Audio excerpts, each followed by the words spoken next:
الحمد لله الذي جعل الحياء شعبة من الإيمان والصلاة والسلام على رسوله محمد وآله وأصحابه أجمعين أما بعد فأعوذ بالله من الشيطان الرجيم بسم الله الرحمن الرحيم يا أيها الذين آمنوا أوفوا بالعقود وقال تعالى قد أفلح المؤمنون الذين هم في صلاتهم خاشعون والذين هم عن اللغو معرضون والذين هم للزكاة فاعلون والذين هم لفروجهم حافظون إلا على أزواجهم أو ما ملكت أيمانهم فإنهم غير ملومين فمن ابتغى وراء ذلك فأولئك هم العادون والذين هم لأماناتهم وعهدهم راعون والذين هم على صلواتهم يحافظون وقال النبي صلى الله عليه وسلم آية المنافق ثلاث إذا حدث كذب وإذا وعد أخلف وإذا اؤتمن خان أو كما قال عليه الصلاة والسلام۔ محترم ناظرین، دین اسلام میں جہاں اللہ تبارک و تعالیٰ نے عبادات کا حکم دیا ہے، نماز کا حکم دیا ہے اور روزے کا حکم دیا ہے، زکوٰۃ کا حکم دیا ہے، حج کا حکم دیا ہے، جہاں دین اسلام میں عبادات کا باب ہے وہاں اللہ تبارک و تعالیٰ نے معاملات بھی انسان کو سکھائے ہیں کہ انسانی زندگی میں معاملات کی بھی بڑی اہمیت ہے، معاشرت کی بھی بڑی اہمیت ہے، اخلاقیات کی بھی بڑی اہمیت ہے۔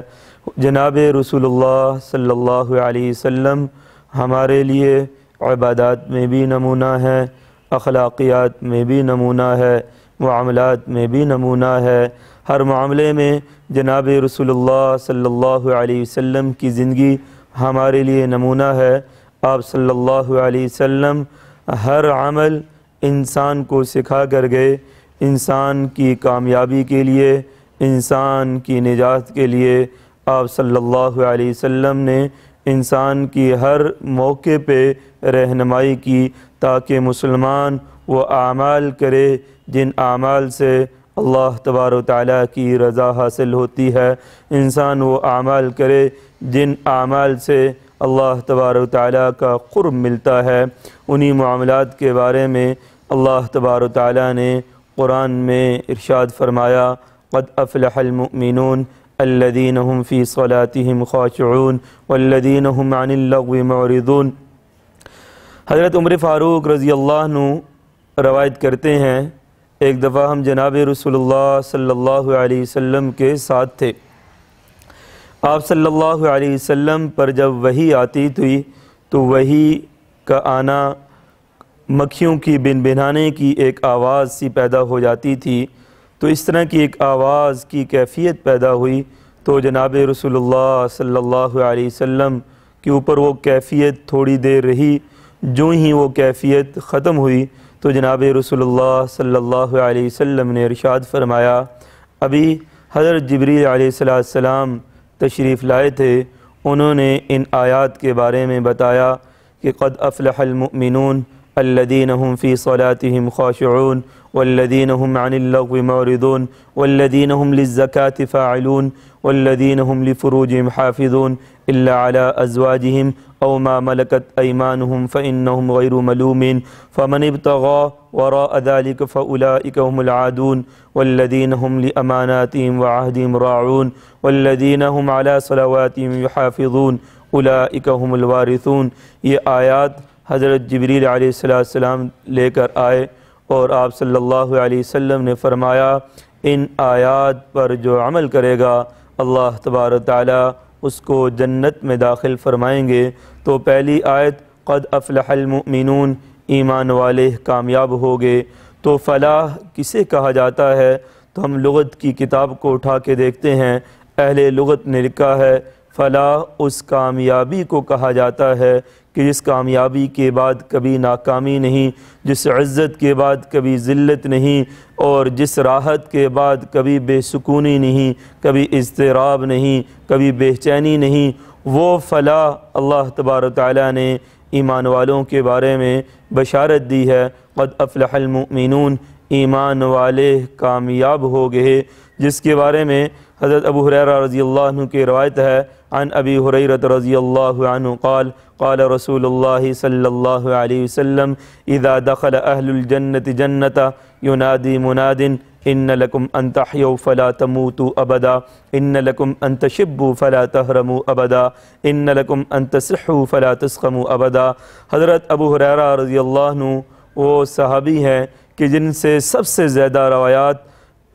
منقول ہیں، جنہوں نے حضور صلی اللہ علیہ وسلم سے سب سے زیادہ روایات نقل کی ہیں، ہر وقت حضور صلی اللہ علیہ وسلم کی صحبت میں رہتے، حضور صلی اللہ علیہ وسلم کی مجلس میں رہتے، علم کو حاصل کرتے، حضور صلی اللہ علیہ وسلم جو کہتے اس کو یاد کر لیتے، اس کو محفوظ کر لیتے۔ حضرت ابو ہریرہ رضی اللہ عنہ سے 5374 روایات ابو ہریرہ رضی اللہ عنہ سے منقول ہیں۔ ابو ہریرہ رضی اللہ عنہ فرماتے ہیں، آپ صلی اللہ علیہ وسلم نے ارشاد فرمایا، اذا دخل اہل الجنت جنت ینادی مناد ان لکم ان تحیوا فلا تموتوا ابدا ان لکم ان تصحوا فلا تسقموا ابدا ان لکم ان تشبوا فلا تحرموا ابدا، کہ جب اہل جنت جنت میں داخل ہو جائیں گے تو اللہ تبارک تعالیٰ اعلان کریں گے، ایک اعلان کرنے والا منادی اعلان کرے گا، آج تمہارے لیے ایسی نعمتیں ہیں جن نعمتوں کو کبھی زوال نہیں،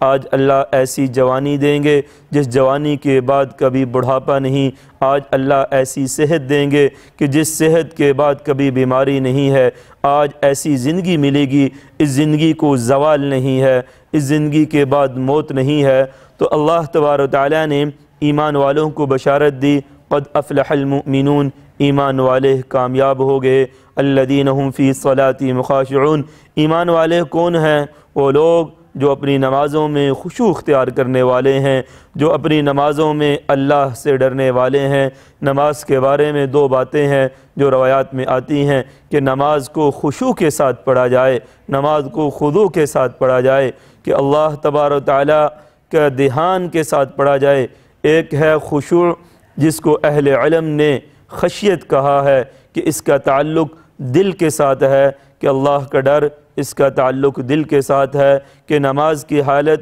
کے اندر آدمی ایسے ہو کہ دل سے بھی اللہ سے ڈر رہا ہو، اور خضوع اس کا تعلق ظاہر کے ساتھ ہے کہ انسان کا ظاہر بھی ٹھیک ہو، ظاہر بھی آپ صلی اللہ علیہ وسلم کے طریقے کے مطابق ہو، باطن بھی اللہ تبارک تعالیٰ نے جو فرمایا کہ اس کے اندر خشوع ہو، اللہ کا ڈر ہو۔ تو نماز ان دو حالتوں کے ساتھ پڑھنی چاہیے کہ نماز کے اندر خشوع بھی ہو، نماز کے اندر خضوع بھی ہو، نماز کے اندر ظاہر بھی اچھا ہو، نماز کے اندر باطن میں بھی اللہ کا ڈر ہو۔ تو ایمان والوں کے بارے میں اللہ تبارک تعالیٰ نے فرمایا، قد افلح المؤمنون،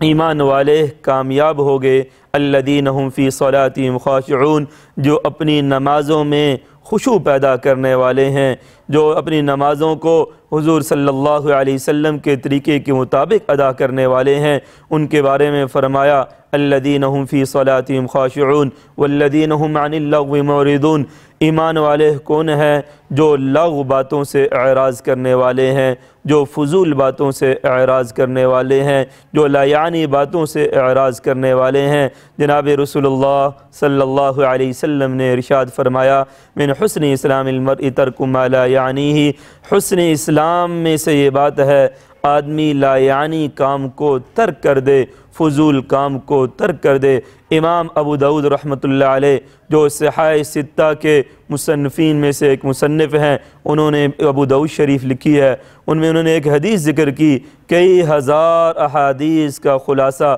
انہوں نے 4 احادیث میں بیان کیا۔ ان میں سے ایک حدیث یہ بھی ہے کہ ان 4 احادیث پر عمل کسی نے کر لیا گویا سارے دین پر اس نے عمل کر لیا۔ تو ایک حدیث اس میں یہ بھی ہے، من حسن اسلام المرء ترک ما لا یعنیہ، حسن اسلام میں سے یہ بات ہے آدمی لا یعنی کام کو ترک کر دے، فضول کام کو ترک کر دے۔ تو اللہ تبارک تعالیٰ نے ان ایمان والوں کے اوصاف بیان کرتے ہوئے ایک وصف یہ بھی بیان کیا کہ ایمان والے کامیاب ہو گئے، کون سے ایمان والے کامیاب ہوگے؟ الذین هم فی صلاتہم خاشعون، جو اپنی نمازوں میں خشوع پیدا کرنے والے ہیں، نمازوں میں اللہ سے ڈرنے والے ہیں۔ والذین هم عن اللغو معرضون، اور جو لغو باتوں سے اعراض کرنے والے ہیں، جو فضول باتوں سے اعراض کرنے والے ہیں۔ علماء نے لکھا ہے، اہل علم نے لکھا ہے، لا یعنی ہر وہ کام ہے جس کے اندر نہ دین کا فائدہ ہو نہ دنیا کا فائدہ ہو تو وہ لا یعنی کا کام کہلائے گا، وہ فضول کام کہلائے گا۔ اس کے بارے میں حضور صلی اللہ علیہ وسلم نے ارشاد فرمایا، ایسے کام کو ترک کر دینا چاہیے۔ والذین هم عن اللغو معرضون والذین هم للزکاة فاعلون، تو ایمان والوں کا ایک اور وصف اللہ تبارک و تعالیٰ نے بیان فرمایا کہ جو زکوٰۃ کو ادا کرنے والے ہیں۔ دین اسلام کا ایک اہم رکن زکوٰۃ ہے کہ زکوٰۃ کو ادا کرنا یہ بھی ایمان والوں کا شیوا ہے، یہ بھی ایمان والوں کی خصلت ہے۔ جس طرح اللہ تبارک و تعالیٰ نے سورۃ بقرہ کے شروع میں فرمایا، الف لام میم ذالک الکتاب لا ریب فیہ ھدی للمتقین الذین یؤمنون بالغیب ویقیمون الصلاۃ ومما رزقناہم ینفقون، کہ ایمان والے جو وہ ہیں جو غیب پر ایمان رکھتے ہیں، جو اللہ کے راستے میں خرچ کرتے ہیں، جو زکوٰۃ کو ادا کرتے ہیں۔ تو ایمان والوں کا ایک وصف اللہ تبارک و تعالیٰ نے یہ بیان کیا کہ وہ زکوٰۃ کو ادا کرنے والے ہیں۔ والذین هم عن اللغو معرضون والذین هم للزکاة فاعلون والذین هم لفروجهم حافظون، تو ایمان والوں کا ایک وصف یہ بھی ہے کہ وہ اپنی شرمگاہوں کی حفاظت کرنے والے ہیں، اپنی شرمگاہ کو غلط استعمال نہیں کرتے۔ جہاں اللہ تبارک و تعالیٰ نے حکم دیا ہے وہاں تو استعمال کرتے ہیں، جہاں اللہ کے نبی نے منع کیا، اللہ نے منع کیا، اس سے رک جاتے ہیں۔ حضور صلی اللہ علیہ وسلم نے ارشاد فرمایا، من یضمن لی ما بین لحییہ وما بین رجلیہ اضمن لہ الجنہ، کہ جو مجھے اپنے دو جبڑوں کے درمیان یعنی زبان کی ضمانت دے اور جو دو ٹانگوں کے درمیان یعنی شرمگاہ کی مجھے ضمانت دیتا ہے، میں اللہ کے نبی اسے جنت کی ضمانت دیتا ہوں، جو ہمیشہ رہنے والی جنت ہے، ہمیشہ راحتوں سے بری جنت ہے، کامیابیوں سے بری جنت ہے، نعمتوں سے بری جنت ہے، میں اس کی اسے ضمانت دیتا ہوں۔ تو ایمان والوں کا ایک وصف یہ بھی ہے، والذین هم لفروجہم حافظون الا علی ازواجہم او ما ملکت ایمانہم فانہم غیر ملومین فمن ابتغى وراء ذلك فاولئک هم العادون، جو اس کے علاوہ راہ تلاش کرتے ہیں، جو اس کے علاوہ راستہ تلاش کرتے ہیں، اللہ نے فرمایا یہ لوگ حد سے تجاوز کرنے والے ہیں، یعنی زنا کرتے ہیں، بدکاری کرتے ہیں، ناجائز جگہ اپنی شرمگاہ کو استعمال کرتے ہیں۔ تو اللہ تبارک و تعالیٰ نے فرمایا یہ لوگ حد سے تجاوز کرنے والے ہیں۔ فمن ابتغى وراء ذلك فاولئک هم العادون والذین هم لاماناتہم وعہدہم راعون، اور اللہ تبارک و تعالیٰ نے ایمان والوں کا یہ وصف بھی بیان کیا کہ جو اپنے وعدوں کی پاسداری کرنے والے ہیں، جس کی امانت ہے اس تک پہنچانے والے ہیں۔ اللہ تبارک و تعالیٰ حکم دیتے ہیں قرآن میں، ان اللہ یأمرکم ان تؤدوا الامانات الی اہلیہا، کہ بے شک اللہ تمہیں حکم دیتا ہے کہ امانتوں کو ان کے اہل تک پہنچاؤ، جو ان کے مالک ہیں ان تک ان کی امانت کو پہنچا دیا جائے، ان تک اس چیز کو پہنچا دیا جائے۔ یاد رکھیں امانت کا مفہوم جو ہمارے معاشرے میں ہے، ہم یہ دیکھتے ہیں کہ کسی نے پیسے دیے، اس پیسے کو اس کو واپس کر دینا، یا کوئی چیز دی اس چیز کو واپس کر دینا، اس کو ہم امانت کہتے ہیں۔ یاد رکھیں امانت کا جو مفہوم ہے یہ بہت وسیع ہے۔ تو آج ہم امانت ہی بھی مزید کھل کے بات کریں گے کہ امانت، یہ زندگی بھی ہماری امانت ہے، یہ کان یہ بھی امانت ہے، یہ آنکھ یہ بھی امانت ہے۔ تو اس زندگی کو اللہ تبارک و تعالیٰ کے حکم کے مطابق استعمال کرنا، یہی اس چیز کا اللہ تبارک و تعالیٰ نے حکم دیا، اور یہی زندگی ہے۔ اگر اللہ کے احکامات سے ہٹ کر اپنی زندگی کو استعمال کرتے ہیں، اپنے اعضاء اور جوارح کو استعمال کرتے ہیں، تو گویا ہم نے اللہ کی دی ہوئی چیز میں خیانت کی، اپنی زندگی کو غلط استعمال کیا تو اس زندگی میں خیانت کی، اس امانت میں خیانت کی، اور اسی طرح اپنے کان کا غلط استعمال کیا تو اس کان کے اندر ہم نے خیانت کی، اس کے استعمال میں ہم نے خیانت کی۔ اسی طرح زبان کا غلط استعمال، تو زبان کا غلط استعمال کرنا یہ بھی اللہ تبارک و تعالیٰ کی دی ہوئی چیز میں خیانت ہے۔ تو امانت کا مفہوم بہت وسیع ہے۔ تو یہ زندگی یہ اللہ تبارک و تعالیٰ کی امانت ہے۔ اسی وجہ سے خودکشی کیوں حرام ہے؟ علماء نے اس میں ایک نقطہ بیان کیا ہے کہ خودکشی اس لیے حرام ہے کہ یہ جان اپنی نہیں ہے، یہ کسی کی ہے، اللہ کی دی ہوئی ہے، لہٰذا اللہ تبارک و تعالیٰ نے اس سے منع کیا ہے۔ اگر ہم اس چیز کے اپنے خود مالک ہوتے تو اس کو ہم خودکشی کی بھی اجازت ہوتی اور جیسے چاہتے ہم اس جان کو استعمال کر لیتے۔ علماء نے لکھا ہے خودکشی اس لیے حرام ہے اس لیے کہ یہ جان ہماری نہیں ہے، یہ اعضاء ہمارے نہیں ہے، کسی عضو کو کاٹنا اس کی اجازت نہیں، کسی کان کو کاٹنا اس کی اجازت نہیں، اس لیے کہ یہ جان ہماری نہیں اور یہ اعضاء ہمارے نہیں ہے بلکہ اللہ تبارک و تعالیٰ کی دی ہوئے ہے۔ دیکھیں جس طرح معاشرے میں ہم دیکھتے ہیں، میں کتاب کا مالک ہوں، وہ کتاب میرے پاس ہے، میں کسی کو دیتا ہوں تو میں اس کو دے سکتا ہوں، کہتا ہوں بھئی یہ لے لو اس لیے کہ میں اس کا مالک ہوں، لیکن جان یہ کسی کو کہہ دینا کہ آپ مجھے قتل کر دیں، آپ مجھے مار دیں، میں نے اپنا خون معاف کر دیا، اس کی اجازت ہم نہیں دے سکتے، اس لیے کہ اس جان کے ہم مالک نہیں ہے، اس جان کا مالک تو اللہ تبارک و تعالیٰ ہے۔ ان اللہ اشترى من المؤمنین انفسهم واموالهم بان لهم الجنہ، بے شک اللہ نے ایمان والوں کی جانوں کو جنت کے بدلے خرید لیا ہے۔ تو یہ جانیں ہماری خرید لی گئی ہیں، یہ جانیں اللہ تبارک و تعالیٰ کی ہیں، لہٰذا اللہ تبارک و تعالیٰ نے اس جان کو اپنے اللہ کے احکامات کے مطابق استعمال کرنا، اس کی اللہ تبارک و تعالیٰ نے اجازت دی ہے۔ اسی طرح امانت کا مفہوم جو ہمارے معاشرے میں معاملات ہیں وہ بھی اس امانت کے تحت آتے ہیں کہ کسی جگہ آدمی کام کرتا ہے، نوکری کرتا ہے، ملازمت کرتا ہے، 8 گھنٹے کا وقت دیا ہے، وہ 8 گھنٹے وہاں کام کرنا، وہ وقت آپ کا بک چکا ہے، لہٰذا ان اوقات میں کسی اور کام میں مصروف ہونا، اپنے مہمانوں میں 2-2 3-3 گھنٹے مصروف ہو جانا یا اپنے کسی اور کام میں مصروف ہو جانا، تو یہ امانت کے اندر خیانت ہے۔ اللہ کے آپ صلی اللہ علیہ وسلم نے ارشاد فرمایا لا ایمان لہ لمن لا امانت لہ، کہ اس آدمی کا ایمان نہیں ہے، کہ اس آدمی کا ایمان کامل نہیں ہو سکتا کہ جو امانت کی پاسداری کرنے والا نہیں، جو عہد کی پاسداری کرنے والا نہیں، جو ایفاء عہد کرنے والا نہیں، جو وعدہ کر لیا اس وعدے کو پورا کرنے والا نہیں ہے۔ اس لیے جب آدمی کسی سے وعدہ کر لے تو اس وعدے کو پورا کرنا چاہیے۔ جناب رسول اللہ صلی اللہ علیہ وسلم نے ارشاد فرمایا اذا اتخذ الفیء دولا والامانة مغنما والزکاة مغرما وتعلم لغیر الدین واطاع الرجل زوجته وعقى امه واقصى اباه۔ حضور صلی اللہ علیہ وسلم نے 15 علامات قرب قیامت کی گہنائی ہیں کہ شمار کرائی ہیں کہ آپ صلی اللہ علیہ وسلم نے ارشاد فرمایا اذا اتخذ الفیء دولا، کہ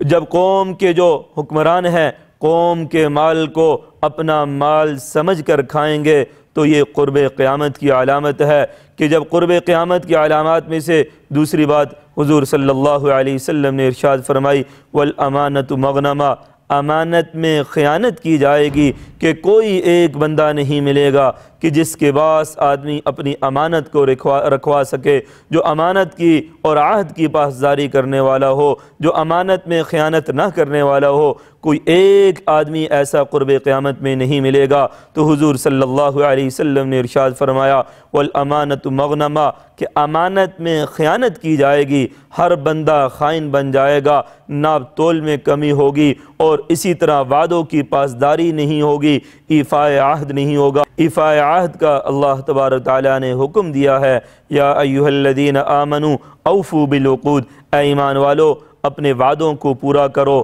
اپنے عقدوں کو پورا کرو، اپنے معاملات کو پورا کرو۔ آج ہم معاشرے میں دیکھتے ہیں وعدہ کر لیتے ہیں پھر وعدے کو پورا نہیں کرتے، کسی سے پیسے لے لیے کہ فلاں وقت پہ آپ کو واپس کرنے ہیں لیکن اس وقت پہ ہم واپس نہیں کرتے، موبائل فون کو بند کر دیتے ہیں یا اس کی کال آتی ہے اس کال کو ہم نہیں اٹھاتے، تو یہ ہم وعدے کی پاسداری نہیں کر رہے یا ہم عہد کی پاسداری نہیں کر رہے، ہم اللہ کے حکم کو جھٹلا رہے، آپ صلی اللہ علیہ وسلم کے طریقے کو چھوڑ رہے ہیں، حالانکہ اللہ تبارک و تعالیٰ کا یہ حکم ہے یا ایھا الذین آمنوا اوفوا بالعقود، اے ایمان والو اپنے وعدوں کو پورا کرو، اپنے عہد کو پورا کرو۔ حضور وجہ کائنات صلی اللہ علیہ وسلم نے قرب قیامت کی علامات میں سے یہ علامت بھی گنوائی ہے کہ اذا اتخذ الفیء دولا والامانۃ مغنما والزکوٰۃ مغرما، کہ زکوٰۃ کو بوجھ سمجھا جائے گا، امانت میں خیانت کی جائے گی۔ تو آج ہمارے معاشرے میں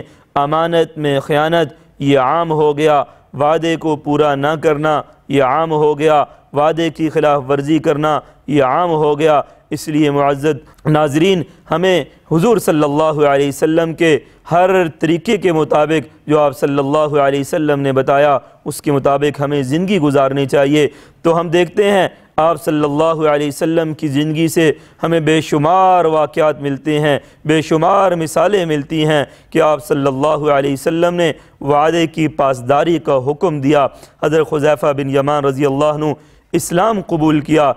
جناب رسول اللہ صلی اللہ علیہ وسلم کی زیارت کے لیے آ رہے، حذیفہ رضی اللہ عنہ اور ان کے والد یمان رضی اللہ عنہ آ رہے، دیکھا راستے میں ابو جہل کھڑا ہے اور اس کے ساتھی کھڑے ہیں، انہوں نے روک لیا۔ انہی دنوں میں غزوہ بدر کی تیاری ہو رہی تھی، یوم الفرقان جسے قرآن نے حق اور باطل کے درمیان فیصلہ کن جنگ کہا ہے، اس کی تیاری ہو رہی، ابو جہل راستے میں کھڑا ہے، حضرت حذیفہ بن یمان رضی اللہ عنہ اور ان کے والد جا رہے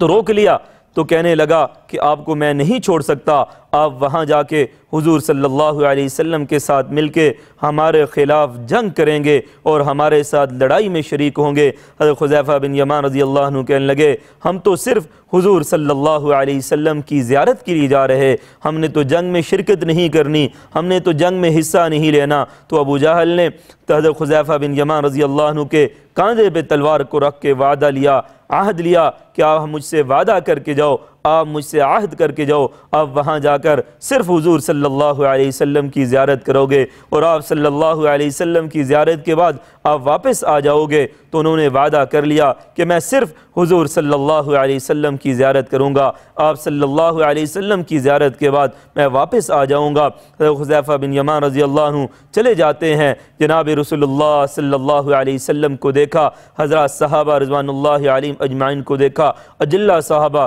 بڑے بڑے صحابہ جنگ کی تیاری کر رہے، غزوہ بدر کی تیاری کر رہے۔ تو حضرت حذیفہ بن یمان رضی اللہ عنہ کہنے لگے اے اللہ کے رسول، میں آپ کی زیارت کے لیے آیا تھا، لیکن میرا دل یہ چاہتا ہے اس غزوے میں میں بھی شریک ہو جاؤں، میں بھی اس حق اور باطل کے درمیان جو فیصلہ کن جنگ ہے اس میں شرکت کروں۔ لیکن اے اللہ کے رسول، میں نے ابو جہل سے یہ وعدہ کیا تھا کہ میں صرف حضور صلی اللہ علیہ وسلم کی زیارت کر کے واپس آ جاؤں گا، آپ کے خلاف جنگ نہیں لڑوں گا۔ تو حضور صلی اللہ علیہ وسلم نے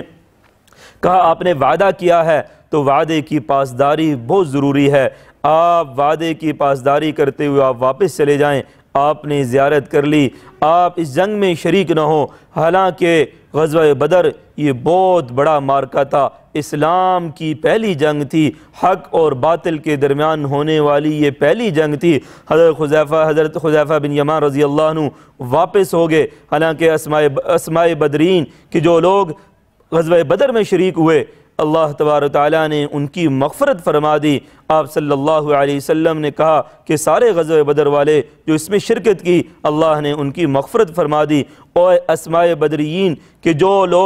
جو صحابہ اس غزوہ بدر میں شریک ہوئے لوگ ان کے ناموں کو بطور وظیفہ کے پڑھتے ہیں، لیکن اس وعدے کی پاسداری کے لیے، اس عہد کی پاسداری کے لیے حضرت حذیفہ بن یمان رضی اللہ عنہ جنگ میں شریک نہیں ہوئے کہ اس لیے کہ میں وعدہ کر کے آیا ہوں، میں عہد کر کے آیا ہوں، اس لیے حضور صلی اللہ علیہ وسلم کی زیارت کی اور واپس چلے گئے۔ تو تاریخ اسلام میں جب ہم یہ باتیں پڑھتے ہیں، یہ واقعات پڑھتے ہیں، ان واقعات کو ہم دیکھتے ہیں تو ہمارے لیے رہنمائی ملتی ہے کہ ہمیں وعدوں کی پاسداری کرنی چاہیے۔ وجہ کائنات صلی اللہ علیہ وسلم کی سربراہی میں، قیادت میں جنگ کو چھوڑ کر کہ جس جنگ میں جو شریک ہوا اللہ نے ان کی مغفرت فرما دی، لیکن وہاں پہ دین اتباع کا نام تھا، دین سنا اور ماننے کا نام تھا، لیکن ان لوگوں نے وعدوں کی پاسداری کی۔ آج ہمارے معاشرے میں ہم وعدوں کی خلاف ورزی کرنے والے، وعدہ کیا اس کو توڑنے والے ہیں۔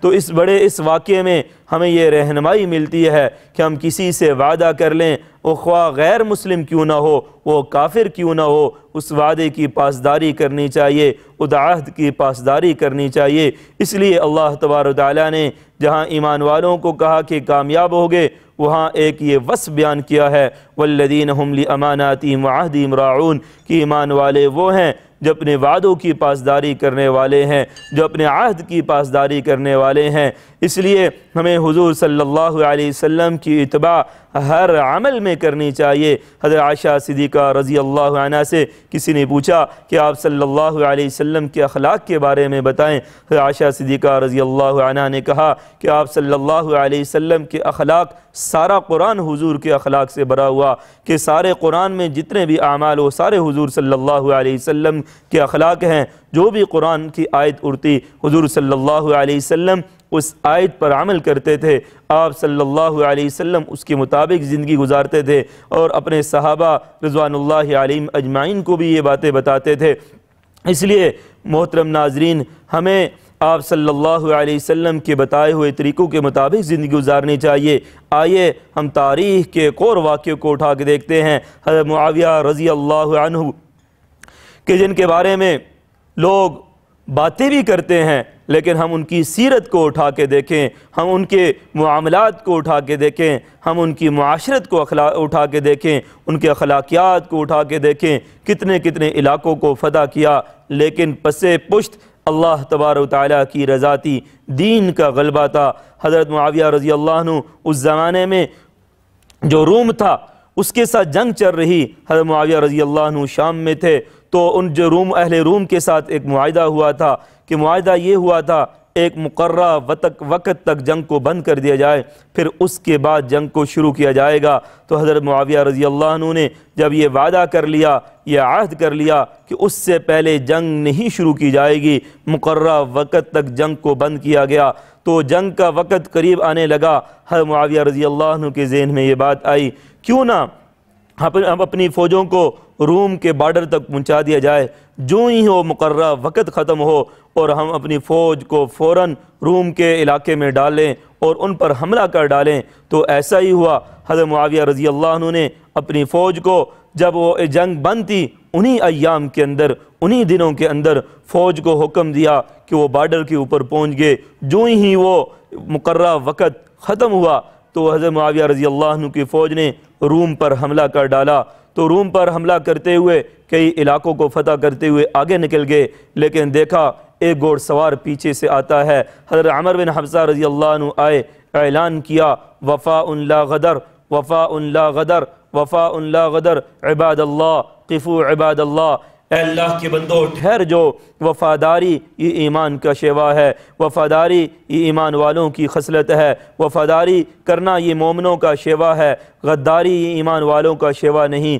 وہ رک گئے تو پوچھا کیا ہے؟ کہنے لگے حضور صلی اللہ علیہ وسلم نے غداری سے منع کیا ہے، حضور صلی اللہ علیہ وسلم نے ایفائے عہد کا حکم دیا ہے، اس لیے کہ آپ نے اعلان جنگ کو بند کیا تھا، جنگ کو بند کرنے کا اعلان کیا تھا۔ اس وقت کے اندر آپ نے اپنی فوج کو اس بارڈر پر پہنچایا اور اس کے دوران ہی کچھ فوج داخل ہو چکی تھی، لہٰذا آپ نے غداری والا معاملہ کیا۔ حضرت معاویہ رضی اللہ عنہ نے سب کو حکم دیا کہ جو علاقہ آپ نے فتح کیا ہے اس علاقے کو واپس کر دیا جائے، اس لیے کہ یہاں پہ وعدے کی پاسداری نہیں کی گئی، پس پردہ اللہ تبارک و تعالیٰ کی رضا تھی، علاقوں کو فتح کرنا مقصود نہیں تھا۔ اس لیے ایفائے عہد کی وجہ سے کہ جو ہم نے عہد کیا ہے اس کے خلاف کام ہوا، غداری ہوگی، لہٰذا وہ علاقے جو مفتوحہ تھے، جو فتح کیے ہوئے تھے، ان علاقوں کو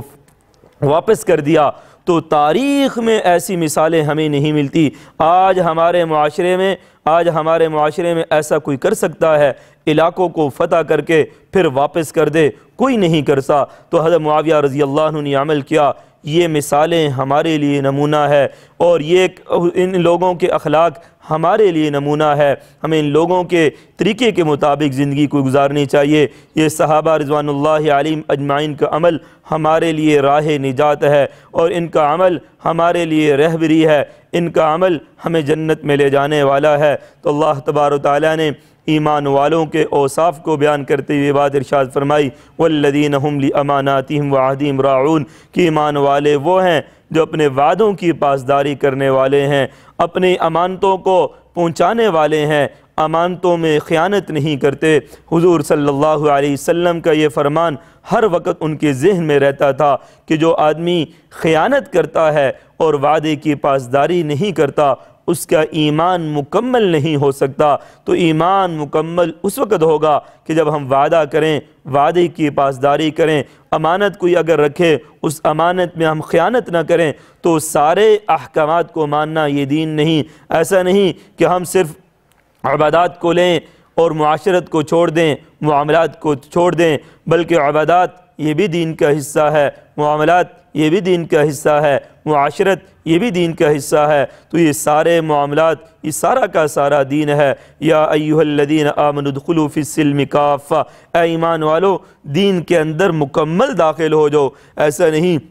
کہ بعض باتوں کو ہم لے لیں اور بعض باتوں کو ہم چھوڑ دیں، اسلام اس کی اجازت نہیں دیتا۔ ایمان میں تجزی نہیں ہو سکتی، کچھ چیزوں پر تو ہم ایمان لائیں، کچھ چیزوں کو ہم چھوڑ دیں، کچھ چیزوں کو تو ہم مانیں اور کچھ چیزوں کا ہم انکار کر دیں۔ اس لیے جہاں عبادات، روزہ عبادت ہے، نماز عبادت ہے، حج عبادت ہے اور زکوٰۃ عبادت ہے، اسی طرح اخلاق کے ساتھ پیش آنا یہ بھی عبادت ہے، اور کسی کے ساتھ وعدہ کیا، وعدے کی پاسداری کرنا یہ بھی عبادت ہے۔ امانت کسی نے رکھی اور اس کو اسی طرح واپس کر دینا یہ بھی عبادت ہے۔ کسی کے ساتھ وقت مقررہ پر ملنے کا وعدہ کیا اور اس وقت مقررہ پر ملنا یہ بھی عبادت ہے۔ یاد رکھیں ہمارے معاشرے میں امانت کے مفہوم کو تنگ کر دیا گیا، ہمارے معاشرے میں اور عہد کے مفہوم کو تنگ کر دیا گیا۔ آج ہمارے معاشرے میں خیانت کی بے شمار مثالیں ملتی ہیں۔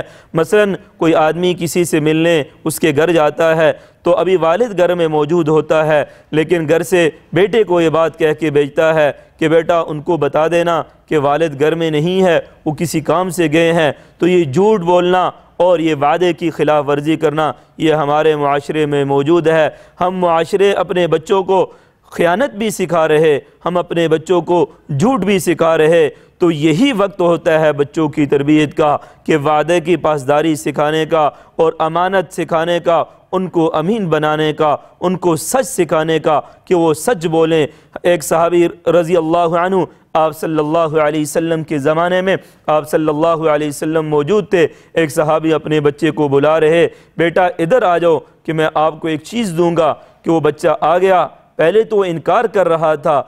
صحابی کے پاس نہیں آ رہا تھا۔ انہوں نے کہا میں ایک چیز دوں گا، تو یوں بہلا کے اس کو اپنے پاس بلا لیا۔ جب وہ پاس پہنچا تو اس کو آپ صلی اللہ علیہ وسلم نے سوال کیا کہ کیا آپ کے پاس کوئی چیز تھی اس کو دینے کے لیے یا ویسے آپ بہلا رہے تھے؟ کہا اللہ کے رسول میں نے اس وقت ارادہ کیا تھا میں اس کو ایک کھجور دوں گا، اس لیے میں نے اس کو بلایا تھا۔ آپ صلی اللہ علیہ وسلم نے فرمایا اگر آپ کا یہ ارادہ نہ ہوتا، بچے کو ویسے جھوٹ کی طریقے سے آپ بلاتے اور ویسے ہی قریب کرنے کے لیے بلاتے اور جھوٹا وعدہ کرتے تو یہ آپ نے وعدے کی خلاف ورزی کی۔ آج ہمارے معاشرے میں ایسا ہوتا ہے، بچوں کو بہلانے کے لیے، اپنے قریب لانے کے لیے ہم یہ باتیں کرتے ہیں، اور ان کو بچے کا جب قریب آ جاتا ہے پھر اس کو ہم چیز نہیں دیتے یا وہ جو وعدہ کیا ہوتا ہے اس وعدے کو پورا نہیں کرتے، تو یہ وعدے کی خلاف ورزی ہے۔ تو اس کے اندر ہم بچے کو جھوٹ بھی سکھا رہے ہوتے ہیں، خیانت بھی سکھا رہے ہوتے ہیں اور وعدے کی خلاف ورزی بھی سکھا رہے ہوتے ہیں۔ اس لیے وعدے کی پاسداری ہر جگہ ضروری ہے، اور امانت میں کو پورا اسی طرح ادا کرنا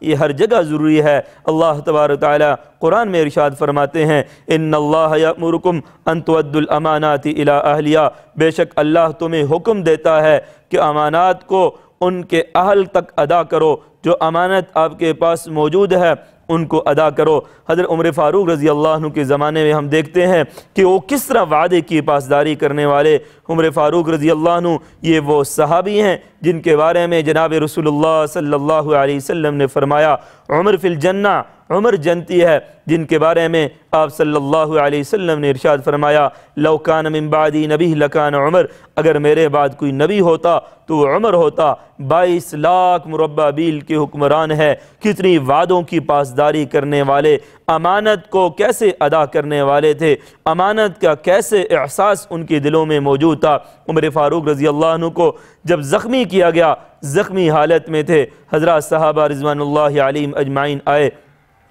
کہا یا امیر المؤمنین کہ آپ اپنے بیٹے عبداللہ بن عمر کو امیر بنا دیں، اپنی خلافت ان کو دے دیں، اپنے بعد آپ کے بعد وہ خلیفہ ہوں گے۔ حضرت عمر فاروق رضی اللہ عنہ نے فرمایا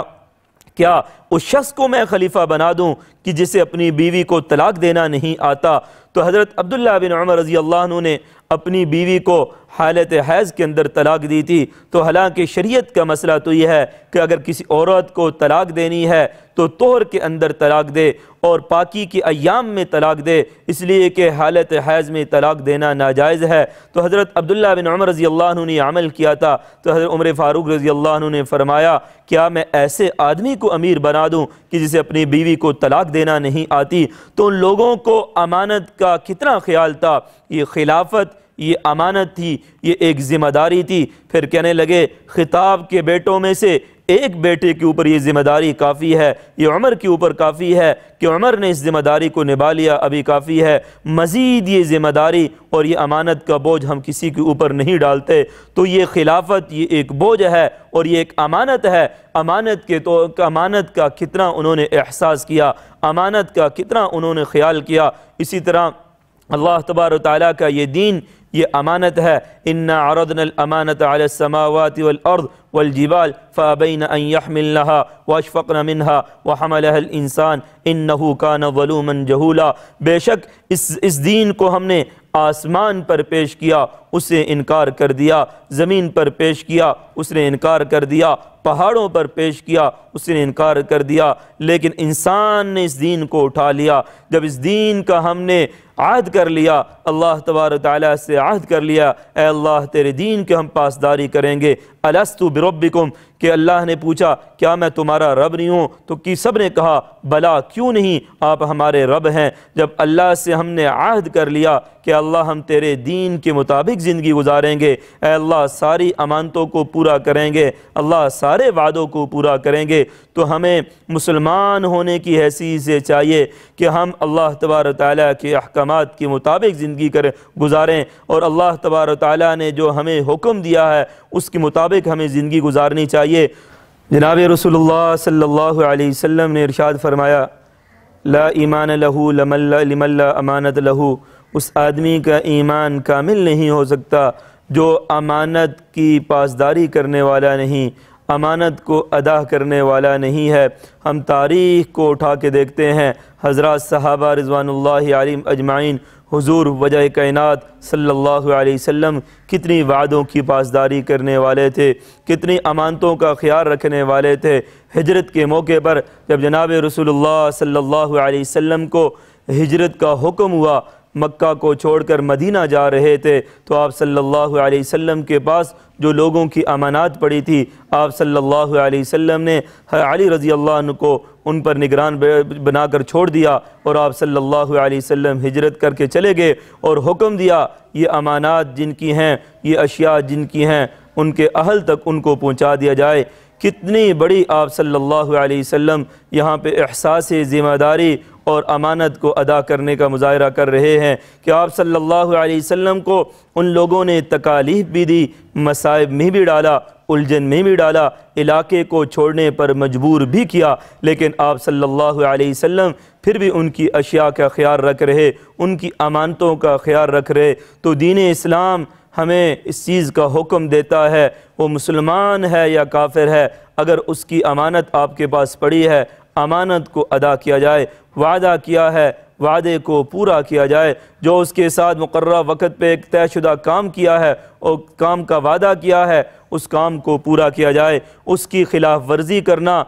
وَأَوْفُوا بِالْعَهْدِ إِنَّ الْعَهْدَ كَانَ مَسْئُولًا، کہ عہد کو پورا کرو، بے شک عہد کے بارے میں سوال کیا جائے گا، وعدے کے بارے میں سوال کیا جائے گا کہ فلاں کام کا آپ نے وعدہ کیا، اس وعدے کی پاسداری نہیں کی۔ آئیے ہم حضور صلی اللہ علیہ وسلم کا آخری خطبہ دیکھتے ہیں، اس میں بھی حضور صلی اللہ علیہ وسلم نے دوسروں کی جان کی حفاظت کا حکم دیا، مال کی حفاظت کا حکم دیا، عزت کی حفاظت کا حکم دیا۔ عن ابی بکر الصدیق رضی اللہ عنہ قال قال رسول اللہ صلی اللہ علیہ وسلم ان دماءکم واموالکم واعراضکم حرام علیکم کحرمت یومکم ھذا فی بلدکم ھذا فی شہرکم ھذا۔ اے لوگو،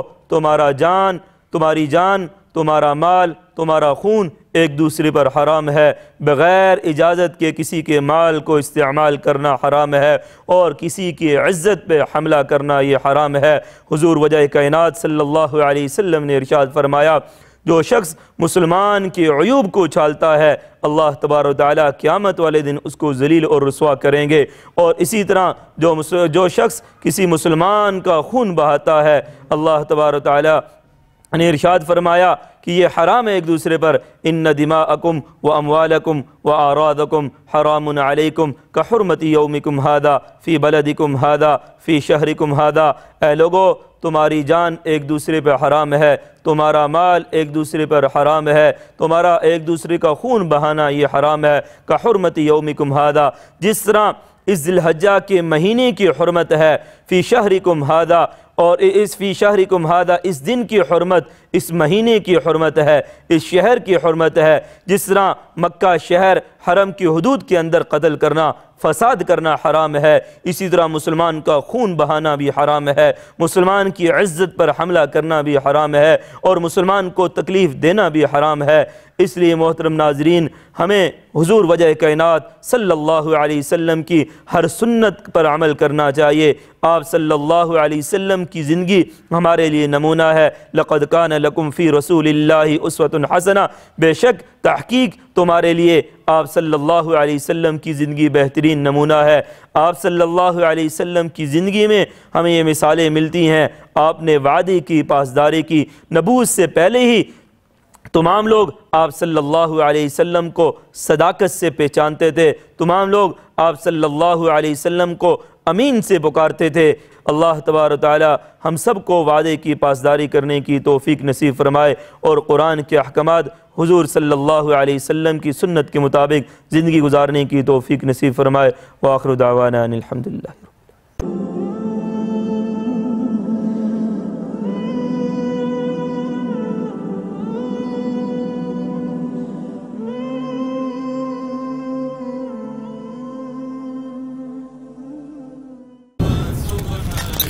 وصال اردو